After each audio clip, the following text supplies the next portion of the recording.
Alright, so Grow Room Update 2015. It's been about a year since I've posted anything on the Grow Room.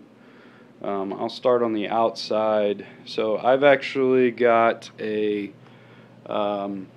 outdoor shed that's about 16 by 20, and what I did was I sectioned off about half of it for my lab and grow room.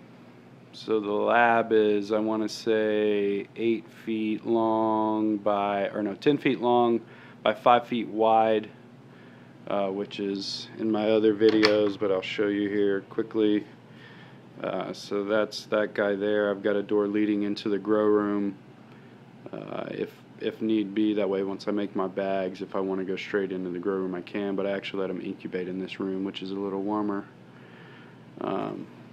So I've got my lab here, and then I've got the actual grow room itself, which is 10 by 11 here, and this is all inside of a 16 by 20 or so building. All of this stuff here is insulated really heavily. So I've got 2x4 studs, and I took actually 6-inch insulation, which would normally be used with 2x6s, and heavily insulated the entire grow room so that I could, oh, there goes one of the fans, so that I could keep the room cool in the dead of the summer, which is basically now. We're in the middle of June, and it's been 90 degrees or more in the heat of the day every day. So we'll go into the grow room, which you can see is holding extremely well at 99% or more. At some point it feels like it's raining in here, so I'll actually have to dial that back.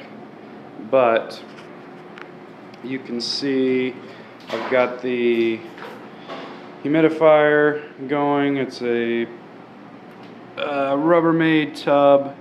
I've put the weather stripping around the lid to try and keep that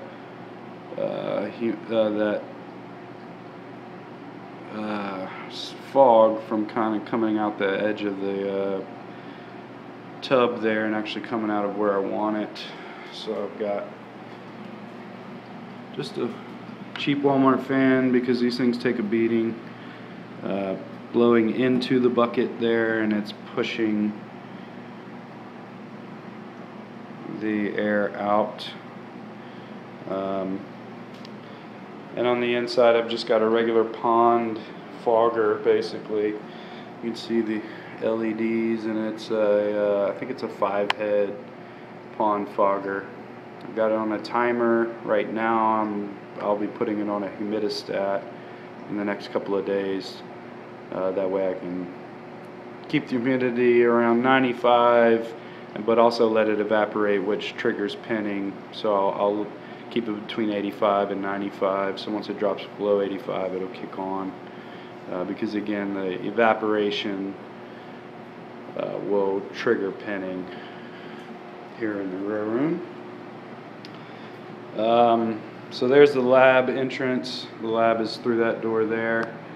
Up top you'll see I've got 6 fans. Those are pulling through a high quality filtration, or a filter. It's not a HEPA filter, just a home filter, but it filters higher microns than normal, so it catches like most of the mold spores and whatnot. I've actually sectioned off the right side, so only the left 3 are blowing in. These are little computer fans. Again, cheap to replace when need be. So I've got great positive airflow into the room. And you know, in the grow room, I was mentioning the filter because it doesn't need to be, the air in this room doesn't need to be filtered nearly as much as it would be in a lab, because hopefully you're putting bags in here that are at least somewhat colonized, and the oyster spawn is just going to run through, or the oyster mycelium is going to run through and capture the substrate before any contaminants can really get to it. But I've sectioned off the right side, that way, worst case scenario, these fans fail, I can easily just pull the layer of plastic off that's underneath those grills and fire up the fans. So it's basically just a backup plan.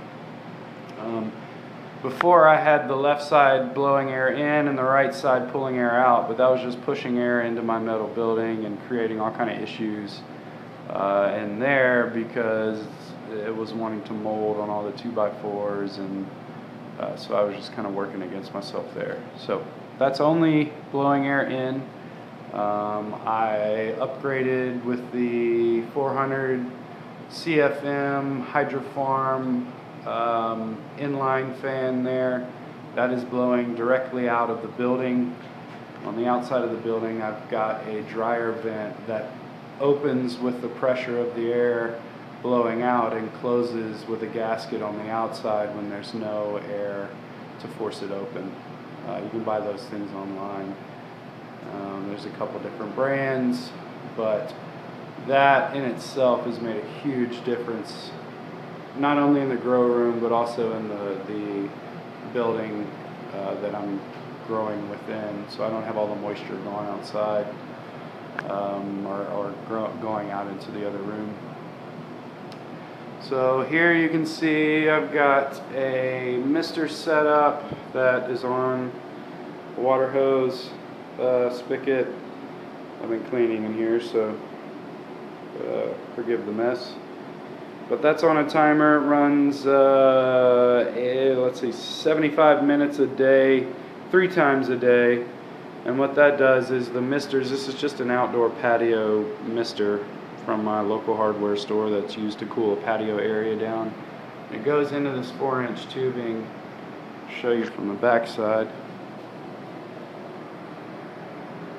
So the nozzles actually blow into that 4-inch tubing, and the holes that are drilled there that you can see let some of the mist out, but captures most of it because it runs down and refills my humidifier, which is then routed with an overflow outdoor,